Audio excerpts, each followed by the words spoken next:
Welcome to Devki civil academy. Devki civil academy में एक बार फिर से आपका बहुत बहुत स्वागत है। मैं आज फिर से हाजिर हूँ आपके सारे डाउट क्लियर करने। आज मैं यहाँ पे एक टॉपिक लेके चलूँगा जिसमें हम देख के चलेंगे हिंदी का शब्द। ठीक है जी।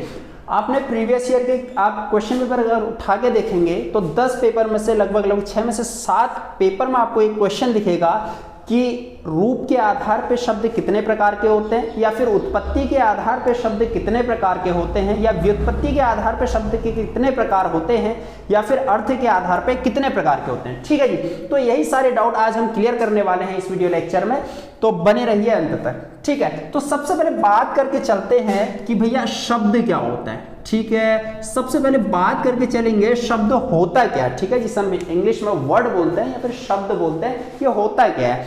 पे शब्द होता है वर्णों का ऐसा मेल। ठीक है। वर्णों का मैंने क्या कहा, मैंने कहा वर्णों का ऐसा मेल। ठीक है। वर्णों का ऐसा मेल जिसका, ठीक है, जिसका कोई अर्थ हो। ठीक है। मैंने क्या कहा भाई, शब्द क्या होता है, वर्णों का ऐसा मेल जिसका कोई अर्थ हो। ठीक है। यानी वर्णों से मिलके बना हुआ जो कहलाता हो शब्द कहलाता है, बशर्ते उसका क्या होना चाहिए, एक अर्थ होना चाहिए, अपने आप में एक उसका यूनिक अर्थ होना चाहिए। ठीक है। वो ऐसा नहीं हो कि उसका कोई अर्थ ही ना हो, फिर वो शब्द नहीं कहलाता है। ठीक है जी। अब बात आती है भैया वर्ण क्या होता है। वर्ण में मैंने आपको जब इससे पहले वाला लेक्चर बताया था तब मैंने आपसे कहा था वर्ण क्या होता है। वर्ण भैया होता है भाषा की, ठीक है, भाषा की सबसे छोटी इकाई। ठीक है। वर्ण क्या होता है, भाषा की सबसे छोटी इकाई। तो यानी भाई वर्णों के मेल से बनेगा शब्द, और जब यहाँ पे वर्णों का जो भाषा की सबसे छोटी इकाई होती है उसे हम वर्ण कहते हैं, और वर्णों का जब मेल किया जाता है तो एक शाब्दिक एक शब्द बनता है जिसे हम कहते हैं क्या, शब्द कहते हैं। ठीक है। उसका अपना एक अर्थ होता है। ठीक है जी। यहीं पे जब शब्द की बात आ गई है तो थोड़ा सा देख के चल लेते हैं भाई पद क्या होता है। एक शब्द आपने सुना होगा क्या कि भैया पद क्या होता है। ठीक है। पद क्या होता है, पद और शब्द में क्या कोई अंतर होता है, तो समझ के चलते। देखिए शब्द की मैं बात करूं, जब मैंने शब्द कहा था मैंने कहा था भैया वर्णों का ऐसा मेल। ठीक है। वर्णों का ऐसा मेल जिसका कोई अर्थ होता हो। ठीक है। जैसे मैं यहां पे उदाहरण दूं तो भैया मैंने लिख दिया क्या, कमल, मैंने लिख दिया जल, मैंने लिखा पेड़। ये सभी क्या है, ये सभी बने हुए हैं वर्णों के मेल से, और इनका अपने आप में कोई ना कोई अर्थ है, तो हम इन्हें कह देते हैं क्या, शब्द कह देते हैं। ठीक है जी। वही हम बात करके चलते हैं पद की। तो पद क्या होता है, देखिए यहां पे मैं लिख देता हूं, जब मैंने कमल अकेले में लिखा तो भैया ये शब्द है। जब इन शब्दों का प्रयोग, मैंने क्या कहा, पद क्या होता है, जब शब्दों का प्रयोग, ठीक है, जब शब्दों का प्रयोग वाक्य में किया जाने लगे, वाक्य में किया जाए। ठीक है। वाक्य में किया जाए तब वह क्या कहलाता है, पद कहलाता है। ठीक है जी। आपको समझ में आ गया होगा कि पद क्या होता है। पद मैंने कहा जब शब्दों का प्रयोग वाक्य में किया जाए तब वो क्या कहलाएगा, पद कहलाएगा। एग्जाम्पल से समझ के चलते हैं। मैंने कहा भैया, मैंने कहा कमल, ठीक है, मैंने कहा कमल अच्छा फूल है। मैंने कहा कमल क्या है, अच्छा फूल है। ठीक है। दूसरा एग्जाम्पल मैंने लिया, मैंने कहा जल ठंडा है।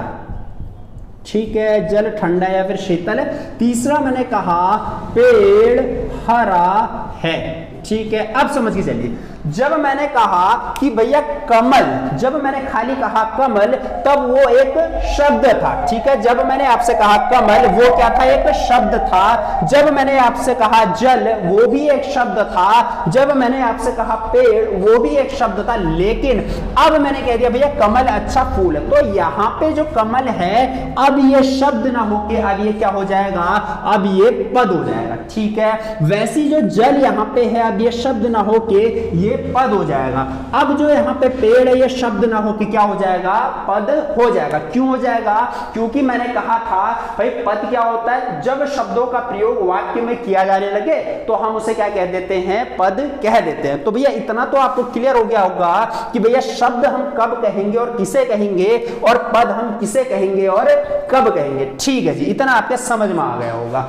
तो अब ये तो रही कुछ बेसिक बातें। अब हम अपना स्टार्ट करके चलते भैया, जो हमारा आज का टॉपिक यहाँ पे रहेगा, जिसमें हम देखेंगे भैया शब्दों के प्रकार, ठीक है, यानी कितने आधारों पे शब्दों को यहाँ पे वर्गीकृत किया गया है, उन सब की हम यहाँ पे आज बात करने वाले हैं, ठीक है। तो भैया शब्दों का, ठीक है, हेडिंग लिख के चलेंगे शब्दों का, ठीक है, शब्दों का वर्गीकरण हम देख के चलेंगे, ठीक है, हम देख के चलेंगे भैया कितने भागों में शब्दों को यहाँ पे वर्गीकृत किया गया है, कितने भागों में क्लासिफाई किया गया है। तो समझ के चलते हैं, शब्दों के वर्गीकरण की मैं बात करूं तो भैया शब्दों को 4 भागों में वर्गीकृत यहाँ पे किया गया है। कितने भागों में? 4 भागों में। तो समझ के चलते भैया वो 4 भाग कौन कौन से, ठीक है, एक भाग बना के चलते हैं यहाँ पे 4 भागों के वर्गीकरण हम यहाँ पे करके चलते हैं, ठीक है।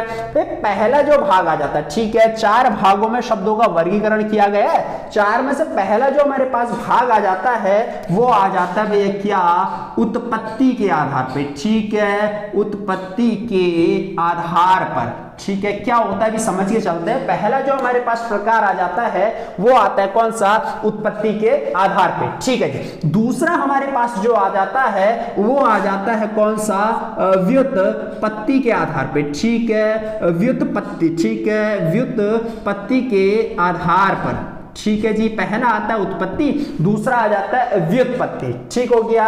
अच्छा, अब हम यहाँ व्युत्पत्ति का मतलब ड्राइव्ड से, ठीक है, ड्राइव्ड आपने पढ़ा होगा 12th में, जब हम पढ़ते हैं भैया यूनिट पढ़ते हैं तो वहां पे एक हमारे पास फंडामेंटल यूनिट्स होती है, डिराइव्ड यूनिट होती है। तो वैसे ही यहाँ पे हमारे जो फंडामेंटल है यानी उत्पत्ति के आधार पर हम उन्हें कह देते हैं, और जो व्युत्पत्ति के आधार पर वो ड्राइव्ड यहाँ पे उससे उसका मतलब हो जाता है। अभी समझ के चलते हैं क्या होता है, ठीक है। तीसरा जो हमारे पास प्रकार रहता है शब्दों के वर्गीकरण का वो हम देख के चलेंगे भैया अर्थ के आधार पर, ठीक है, कि अर्थ के आधार पर कितने प्रकार के शब्द होते हैं। अक्सर एग्जाम में पूछा जाया करता भैया व्युत्पत्ति के आधार पर शब्दों के कितने भेद हैं, या फिर उत्पत्ति के आधार पर, या फिर अर्थ के आधार पर। लास्ट जो हमारे पास रहता है, ठीक है, जो लास्ट हमारे पास जो यहाँ पे रहता है वो रहता है हमारे पास किस पे? रूप के आधार पे। किसके आधार पर?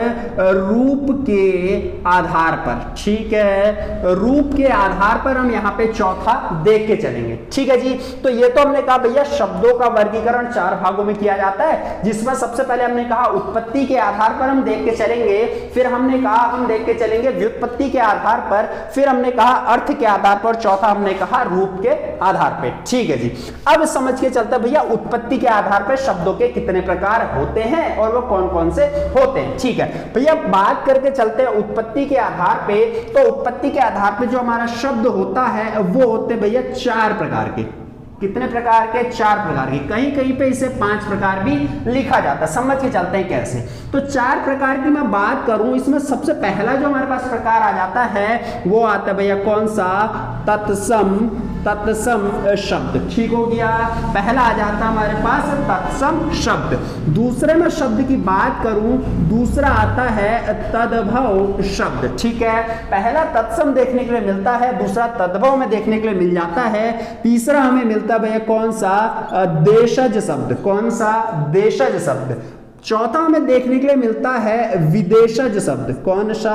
विदेशज शब्द। और जो हमें 5वां यहाँ पे देखने के लिए मिल जाता है हम उसे कह देते हैं क्या? उसे हम कह देते हैं भैया कौन सा? शंकर शब्द, ठीक है। कौन सा? शंकर शब्द। अभी समझ के चलेंगे क्या देशज होता है, क्या विदेशज होता है, क्या तत्सम होता है, तद्भव होता है और शंकर शब्द क्या होता है, ये सारी चीजें हम यहाँ पे कवर करके चलने वाले हैं, ठीक है। तो भाई मैंने कहा उत्पत्ति के आधार पे हमारे पास 4 प्रकार के होते हैं, कहीं कहीं पे इसे 5 प्रकार भी लिखा जाता है, ठीक है। तो 4 प्रकार कौन कौन से? तत्सम शब्द, तद्भव शब्द, देशज शब्द, विदेशज शब्द और शंकर शब्द, ठीक है। अब समझ के चलते भैया पहले हम देख लेते हैं उत्पत्ति के आधार पे, फिर हम बढ़ेंगे व्युत्पत्ति के आधार पे, ठीक है। उत्पत्ति के आधार की मैं बात करूं भैया सबसे पहले इसमें तत्सम शब्द। तत्सम शब्द क्या होता है हम जानते हैं। तत्सम यहाँ पे 2 शब्दों से मिलकर बना है। पहला इसमें है भैया तत्, दूसरा है सम, ठीक है। पहला शब्द इसमें तत् और दूसरा शब्द सम। इसमें तत् का मतलब है उससे, ठीक है। तत् का मतलब यहाँ पे है उसके, ठीक है। तत् का मतलब क्या होता है? उसके। सम मतलब होता है समान, ठीक है, यानी उसके समान। उसके यानी किसके? संस्कृत से यहाँ पे मतलब है, यानी ऐसे शब्द जो हमारे संस्कृत भाषा से लिए गए हैं और हिंदी में भी उनका संस्कृत के रूप में ही प्रयोग किया जाता है, तो हम उन्हें कह देते हैं भैया तत्सम शब्द। ठीक हो गया। एग्जाम्पल से समझ के चलते हैं। भाई मैंने लिखा यहाँ पे कर्ण, ठीक हो गया। मैंने लिखा यहाँ पे किरण, ठीक है। तो इस तरीके से जो भी यहाँ पे शब्द होते हैं जिनको पढ़ के ये प्रतीत होता है भैया कि ये संस्कृत के हैं, तो हम उन्हें कह देते हैं क्या, तत्सम शब्द यहाँ पे कह देते हैं। ठीक हो गया। इसके अलावा मैंने कहा भैया क्या, पुत्र, मैंने कहा पुत्र, तो यानी ऐसे शब्द जिनका प्रयोग हम हिंदी में करते हैं लेकिन वो होते संस्कृत के हैं, हम उन्हें कह देते हैं क्या, तत्सम शब्द। ठीक हो गया जी। अब बढ़ते थोड़ा सा आगे, अब हम देख के चलते हैं कि तद्भव शब्द क्या होते हैं। तद्भव शब्द की मैं बात करूं तो ये भी दो शब्दों से मिलकर बना है। पहला इसमें भैया तत्, दूसरा है भव। ठीक है। तत् का मतलब यहां पे है उससे, ठीक है। तत् का मतलब यहां पे है उससे, उससे यानी संस्कृत की यहां पे बात हो रही है। ठीक है जी। तो यानी उससे, भव का मतलब है उत्पन्न होना। ठीक है। यानी ऐसे शब्द जो संस्कृत से उत्पन्न हुए हैं, ठीक है, ऐसे शब्द जो संस्कृत भाषा से उत्पन्न हुए हम उन्हें कह देते हैं क्या, तद्भव शब्द। ठीक है। अब फिर संस्कृत की बात यहाँ पे इसलिए की जा रही है, हम देख रहे हैं कि यहाँ पे भी हमने संस्कृत को बेस माना, यहाँ पे भी हमने आधार संस्कृत को माना। क्यों? क्योंकि हम जानते हैं संस्कृत हमारी प्राचीन भाषा है, इसलिए हम कहते हैं भैया ऐसे शब्द जो संस्कृत के हैं और हिंदी में प्रयोग किए जा रहे हैं हम उन्हें कह देते हैं तत्सम शब्द, और ऐसे शब्द जो संस्कृत से उत्पन्न होकर हिंदी में प्रयोग किए जाते हैं हम उन्हें कह देते हैं तद्भव शब्द। ठीक है। एग्जाम्पल से समझ के चलते हैं, उदाहरण लिख के चलता हूं। मैंने लिखा भैया यहाँ पे, मैंने लिखा कान, ठीक हो गया। जब मैंने कर्ण कहा तो भैया ये था तत्सम शब्द यानी संस्कृत का शब्द था, और इसी का मैंने तद्भव किया तो ये कान हो गया। ठीक है। किरण मैंने कहा तो ये तत्सम था यानी संस्कृत का था, जब मैं इसे तद्भव में कन्वर्ट करूंगा, तद्भव में बदलूंगा तो ये किरण हो जाएगा। ठीक है। पुत्र हमारे पास तत्सम का है, संस्कृत का है, जब मैं इसे तद्भव में बदलूंगा तो ये हमारे पास पूत हो जाएगा। ठीक हो गया।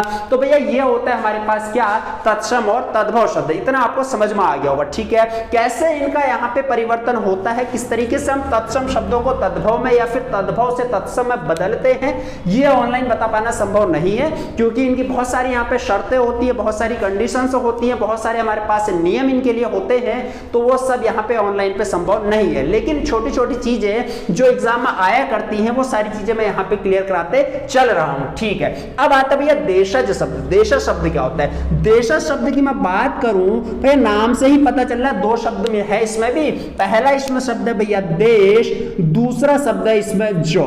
ठीक है। देश का मतलब अपने देश से है और जो से मतलब यहां पे है जन्मा।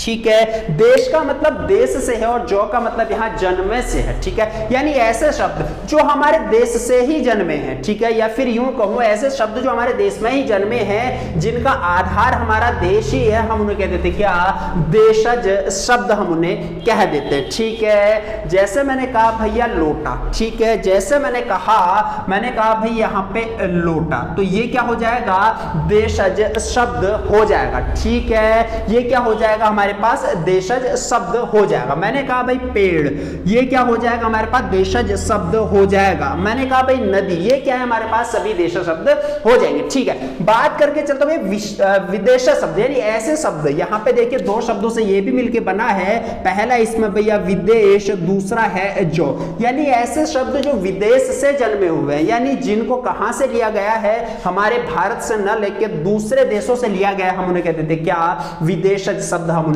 कह देते हैं। ठीक है। उदाहरण से समझ के चलते हैं। मैंने कहा भैया यहाँ पे, मैंने कहा रेल, मैंने कहा रेल, ये क्या हो जाएगा, ये हमारे पास विदेश शब्द हो जाएगा। ठीक है। मैंने कहा भैया यहाँ पे, मैंने कहा जेल, ठीक है, ये भी क्या हो जाएगा हमारे पास, ये भी हमारे पास विदेश शब्द हो जाएगा। क्यों? क्योंकि भैया ये हमारे पास ये आधार इनका जो है हमारे देश में ये नहीं जन्मे हुए। ठीक है। ठीक हो गया जी, इतना आपको समझ में आ गया होगा। अब बात करके चलते भैया संकर शब्द क्या होते हैं। ठीक है, संकर शब्दों की बात करके चलते हैं। संकर शब्द क्या होता है? संकर शब्द देखिए नाम से पता चल रहा है, संकर का मतलब होता है जब दो शब्द आपस में, ऐसा शब्द जो दो शब्दों से मिलके बना हुआ हो। ठीक है, ऐसा शब्द जो दो शब्दों से मिलके बना हुआ हो। ठीक है, जैसे समझ के चलते भैया, मैंने कहा भैया रेल और मैंने कहा गाड़ी। ये मैं जानता हूं, इसको संयुक्त रूप से जब मैं बोलूंगा तो ये हो जाएगा रेलगाड़ी। ठीक है, तो यानी दो शब्दों से मिलके बना हुआ है रेलगाड़ी। कौन कौन से शब्द, जिसमें पहला शब्द रेल है, दूसरा शब्द गाड़ी है, तो भैया ये क्या हो जाएगा हमारे पास? संकर शब्द हो जाएगा। यानी ऐसा शब्द जो दो शब्दों से मिलके बना हुआ होता है, उसे क्या देते हैं? संकर शब्द। ठीक हो गया, ये हमने देख लिया भैया उत्पत्ति के आधार पे शब्द कितने प्रकार के होते हैं। मैंने कहा उत्पत्ति के आधार पे हमारे पास 4 प्रकार के या फिर कहीं कहीं 5 प्रकार के हमारे पास शब्द होते हैं, जिसमें मैंने आपसे कहा पहला तत्सम शब्द होता है, दूसरा तद्भव होता है, तीसरा देशज, चौथा विदेशज और पांचवा हमारे पास संकर शब्द हो जाता है। ठीक है, अब समझ के चलते भैया व्युत्पत्ति के आधार पे। ठीक है, व्युत्पत्ति के आधार की मैं बात करके चलता हूं। व्युत्पत्ति के आधार पे हमारे पास शब्द जो है वो 3 प्रकार के होते हैं। ठीक है, कितने प्रकार के? 3 प्रकार के हमारे पास व्युत्पत्ति के आधार पे होते हैं, जिस क्रम में सबसे पहला हमारे पास होता है भैया रूढ़ शब्द। ठीक हो गया, दूसरा आ जाता है हमारे पास यौगिक शब्द। ठीक है, पहला रूढ़ शब्द, दूसरा यौगिक और तीसरा आ जाता है हमारे पास योग रूढ़ शब्द। ठीक है, तो समझ के चलते भैया क्या रूढ़ शब्द होता है, क्या यौगिक शब्द होता है, क्या योग रूढ़ हमारे पास शब्द होता है। ठीक है, रूढ़ शब्द देखिए, रूढ़ शब्द, रूढ़ का अपने आप में एक अर्थ होता है। रूढ़ का मतलब है भैया रियल शब्द यानी मूल शब्द, जिसे हम कहते हैं सामान्य भाषा में। ठीक है, इसी को हम कहते हैं क्या? मूल शब्द। यानी जैसे मैंने कहा इसका खंडन नहीं किया जा सकता। ठीक है, इसको तोड़ा नहीं जा सकता। अगर हम मूल शब्द को तोड़ेंगे या फिर रूढ़ शब्द को हम तोड़ेंगे तो भैया इसका अपने आप में फिर कोई अर्थ नहीं रह जाता है। एग्जाम्पल से समझ के चलते भैया, मैंने कहा कमल। ठीक है, मैंने कहा जल, मैंने कहा पेड़, मैंने कहा यहाँ पे हिम, मैंने कहा भैया यहाँ पे मैंने कहा हिम।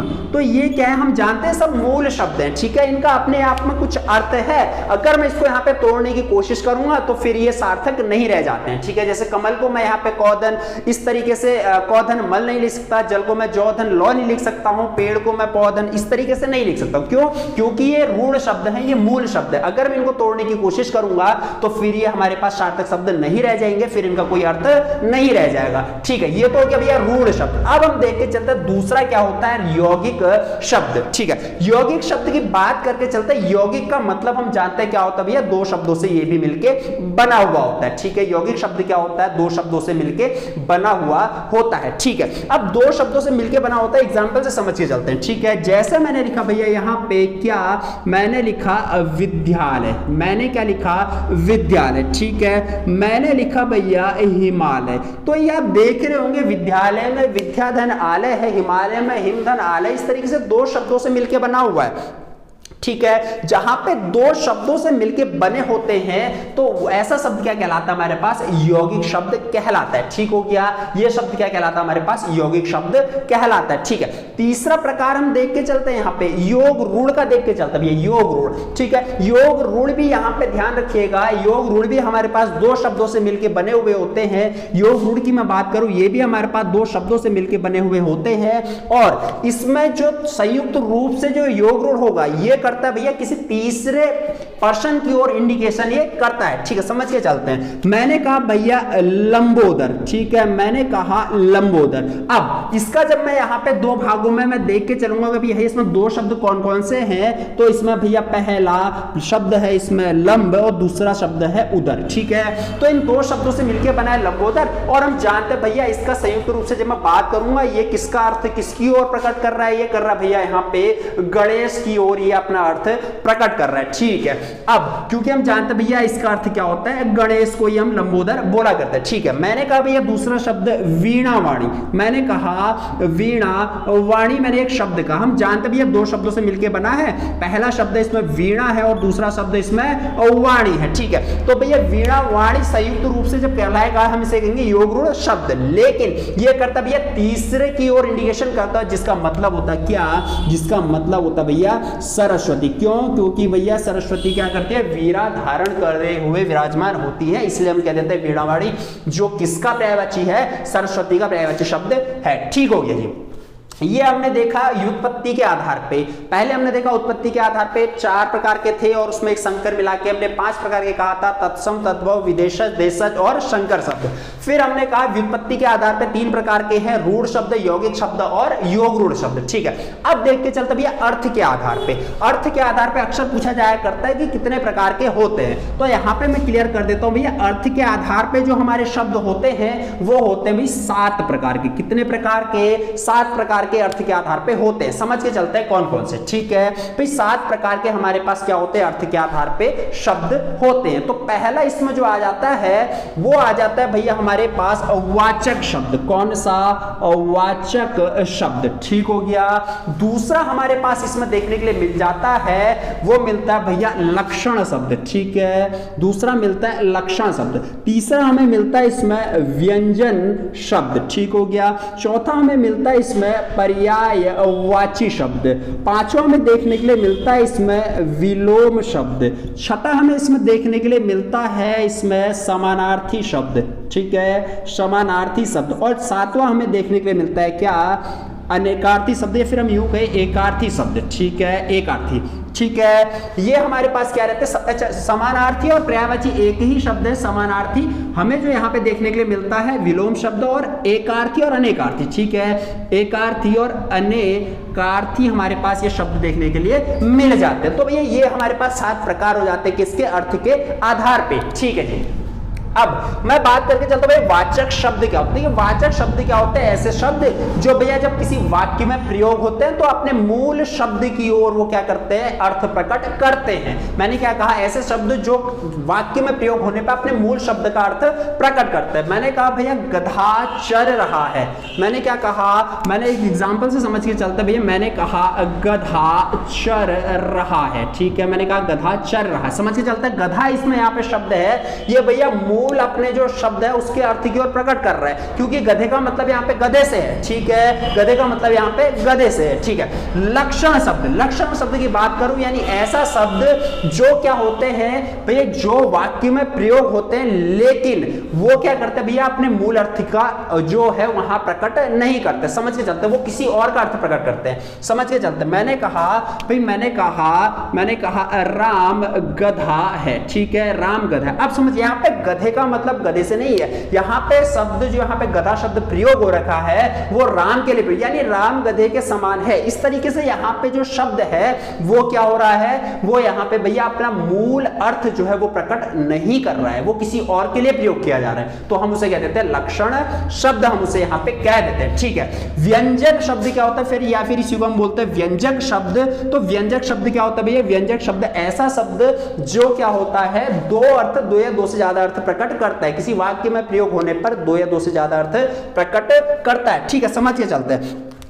मैंने कहा भैया, मैंने कहा आग में। ठीक है, मैंने कहा आग में जल जाने से क्या होगा? मैंने कहा आग में जल जाने से क्या होगा? यहाँ पे जो जल शब्द है, 2 शब्द यहाँ पे 2 अर्थ प्रकट कर रहा है। पहला भैया यहाँ पे जलने से है और दूसरा यहाँ पे पानी से है। ठीक है, आग जो यहाँ पे मैंने वाक्य लिखा है आग में जल जाने से क्या होगा, तो भैया जल के यहाँ पे 2 शब्द है, पहला जलने से और दूसरा यहाँ पे पानी से है। तो 2 अर्थ प्रकट कर रहा है, तो हम ऐसे शब्दों को क्या कह देते हैं? व्यंजक शब्द कह देते हैं। ठीक है, पर्यायवाची शब्द क्या होता है, फिर समानार्थी शब्द क्या होता है? एक देते हैं। ठीक है, पर्यायवाची शब्द क्या होता है, फिर समानार्थी शब्द क्या होता है?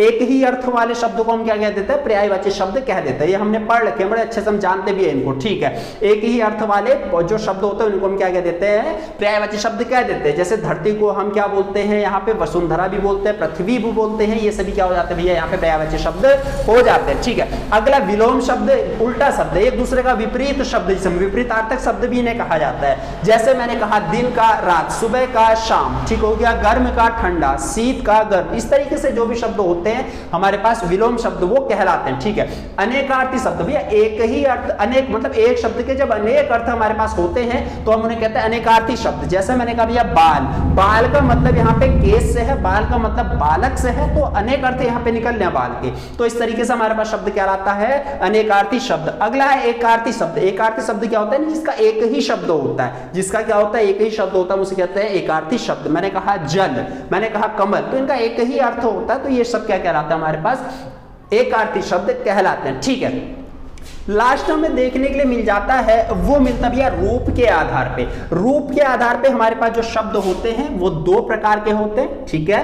पहला जो हमें देखने के लिए मिलता है वो मिलता है विकारी शब्द और दूसरा मिलता है अविकारी शब्द, ठीक है। विकारी शब्द क्या होते हैं भैया? ऐसे शब्द जिनमें क्या होता है भैया? विकार उत्पन्न हो जाता है। नहीं, जब संज्ञा सर्वनाम विशेषण की हम बात करते हैं तो इनमें लिंग वचन आधार पे के आधार पे क्या होता है? इन पे विकार उत्पन्न हो जाता है। समझ के चलते हैं। मैंने कहा भैया यहाँ पे क्या, मैंने कहा यहाँ पे खेलना, ठीक है, खेलना।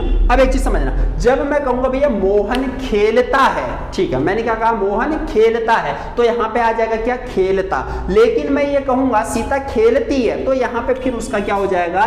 खेलना का, या फिर यूं कहूं खेलता का क्या हो जाएगा? फिर खेलती हमारे पास शब्द हो जाएगा। इसमें क्या आ रहा है? देखिए आप, यहाँ पे विकार उत्पन्न हो जा रहा है, चेंज हो जा रहा है इसमें। जहां पे खेलता था वहां पे खेलती हो गया।